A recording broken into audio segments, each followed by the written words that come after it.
Bonjour et bienvenue dans votre émission Vivre comme tout le monde, ou presque. Aujourd'hui, je vous emmène au Centre lillois de réadaptation professionnelle. Dans quelques instants, nous allons faire la connaissance de son directeur. Il s'appelle Christophe Caron et ça va être notre guide aujourd'hui. Vous êtes prêts? Suivez-moi.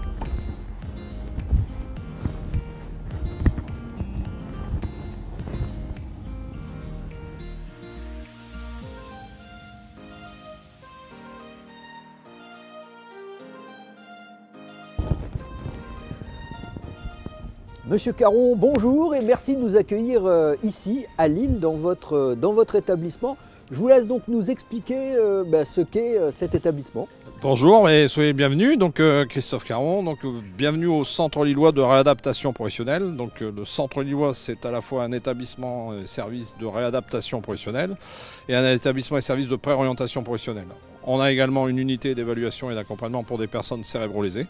Donc ici au sein du Centre lillois, il y a une offre de services complète pour l'accompagnement et la mise en œuvre de projets de personnes en situation de handicap. Que l'on comprenne bien, une personne en situation de handicap qui prépare son avenir professionnel, elle passe en fait dans votre établissement et vous l'accompagnez du début jusqu'à la fin de son projet. C'est tout à fait ça. En fait, ça procède d'une notification de la MDPH, la commission qui décide d'orienter au regard du projet identifié de la personne ou pas forcément le projet, mais en tout cas de nous l'orienter pour qu'on l'aide à bâtir son projet. Et le séquençage du projet passe soit par une préorientation, soit par une remise à niveau, soit par un dispositif qualifiant dans des formations identifiées, ou alors, c'est pas forcément exclusif, ça peut être aussi tout un parcours au sein de l'établissement. Et donc, quels sont les soutiens dont vous disposez, la GFIP, je suppose, qui vous accompagne? Alors la GFIP intervient sur des dispositifs spécifiques. On a notamment un dispositif qui s'appelle le DE2A. C'est un dispositif d'accompagnement pour des personnes présentant un trouble du spectre autistique. Sinon, le financeur principal de cette structure, c'est l'Agence régionale de santé. Rappelons que vous appartenez au groupe UGCAM et donc vous êtes quelque part sécurité sociale. Voilà, l'établissement est un des établissements du groupe UGCAM, alors plus spécifiquement sur l'UGCAM Hauts-de-France. Donc sur la typologie d'établissements comme le nôtre, nous sommes deux sur le territoire, un ESRP-ESPO à Berck-sur-Mer, la Molière, et nous. Et après, vous avez toute l'offre de services et d'accompagnement de l'UGCAM Hauts-de-France sur d'autres typologies d'établissements.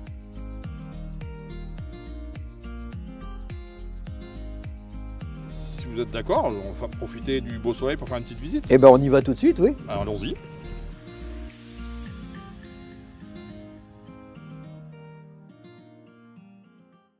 Donc en fait, tous ces bâtiments qu'on voit là, ce sont vos ateliers. C'est exactement ça. Face à nous, on a les ateliers mécaniques, donc auto, moto, parc et jardin.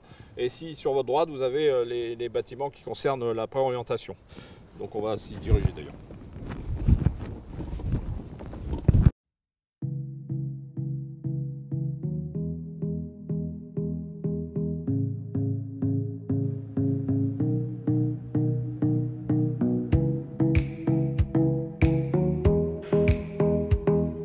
Nous sommes où ici, Christophe? Ici, nous sommes sur l'atelier section mécanique moto. Passionné de mécanique moto, Samuel Leblanc est passé de la réparation en concession à la formation. Depuis 8 ans, il est le responsable de l'atelier mécanique moto du Centre lillois. Alors Samuel, vous êtes le formateur ici à l'atelier mécanique moto.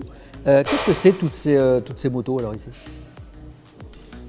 Donc les motos, c'est du matériel pédagogique, donc c'est le centre de formation qui investit dans du matériel. Et après aussi, on fonctionne en garage pédagogique, c'est-à-dire que les stagiaires ou les professionnels du centre peuvent ramener leur matériel pour venir le faire réparer. Ce qui veut dire qu'en fait, on peut venir faire réparer son véhicule chez vous?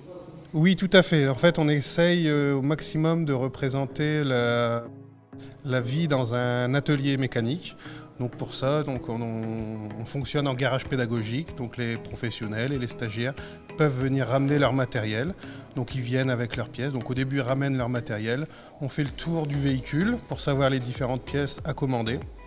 Et le propriétaire du matériel nous ramène les pièces et nous on fait les réparations. C'est une formation qualifiante ou pas du tout? Donc effectivement la formation au Centre lillois est une formation qualifiante, donc niveau CAP.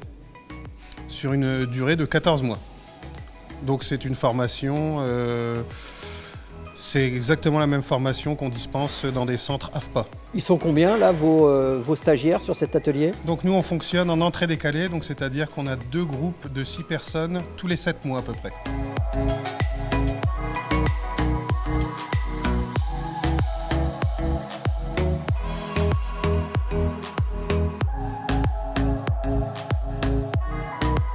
Je vous invite à passer à l'atelier Auto, après la moto, l'auto. Voilà. Je On vous en passe prie. de 2 à 4 roues, on y va.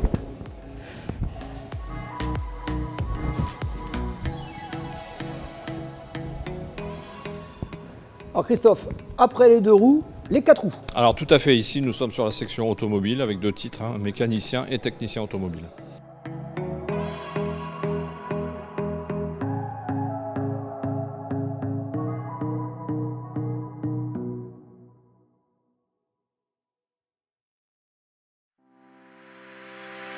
Alors, qui est-ce que vous allez nous faire rencontrer maintenant? Ah, nous avons rencontré ici Nicolas Guérin, qui est le formateur sur la section automobile.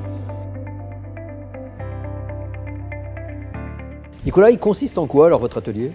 Alors là, on est sur un atelier qui prépare au titre de mécanicien automobile et de technicien électromécanicien automobile. Donc on est dans la représentation similaire à un garage d'automobile. Donc c'est une formation qualifiante?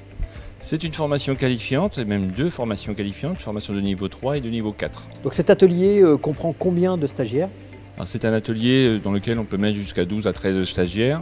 Là, sur les 2 titres que l'on prépare, on a 6 mécaniciens, 6 techniciens. Et en fait, pour intégrer votre atelier, il faut un prérequis? Alors il est nul besoin d'avoir un prérequis, si ce n'est quand même être un petit peu manuel, un petit peu de dextérité, du raisonnement et de la logique pour grimper dans les niveaux de formation si on veut faire technicien effectivement. Sinon, on a des formations qui sont progressives, donc on démarre de rien pour aller vers tout. Vers quel résultat vous tentez aller justement avec eux? Mon résultat ultime, c'est l'emploi. C'est qu'ils aient un emploi, que ce soit chez un patron ou qu'ils soient eux-mêmes leurs propres patrons, mais ça c'est mon objectif ultime. Vous nous parlez d'être leur propre patron. C'est arrivé donc des stagiaires qui sont sortis de chez vous et qui se sont installés? Alors dans cette période-ci de ma vie active, non pas, mais dans mon ancienne vie de formateur, oui, ça m'est arrivé à plusieurs reprises. Et j'ai même le plaisir de recevoir ces anciens stagiaires comme des jurys aujourd'hui. Eh bien merci. Je vous en prie.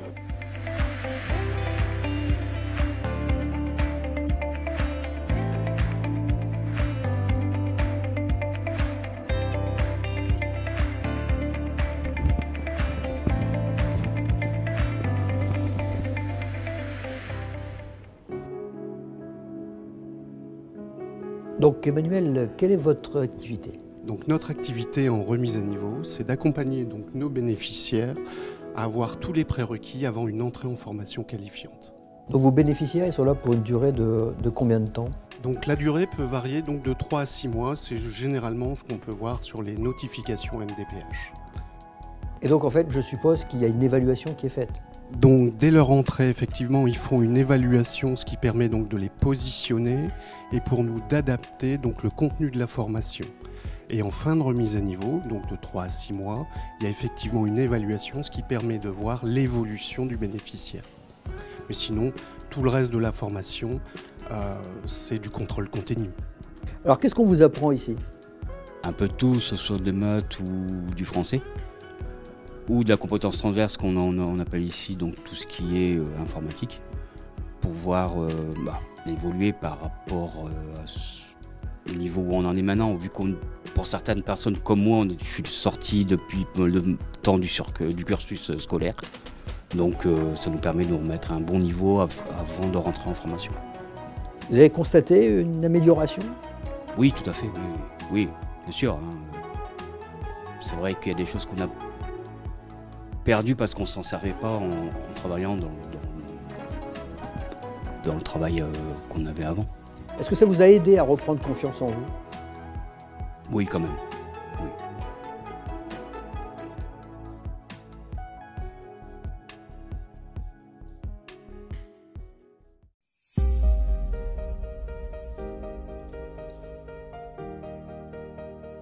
Donc ici, nous sommes en préorientation. Oui, tout à fait. Donc préorientation, donc des ateliers, des salles techniques, voilà, pour participer à l'évaluation fine des parcours pour les personnes orientées ici. c'est en fait un complément à ce qu'on vient de voir juste avant sur la remise à niveau. Alors, c'est un autre dispositif. C'est plutôt la remise à niveau des fois qui vient en complément. La préo, on est un peu en amont. Et les personnes vont en remise à niveau ou pas. Des fois, la préorientation suffit en soi comme dispositif pour enchaîner sur autre chose.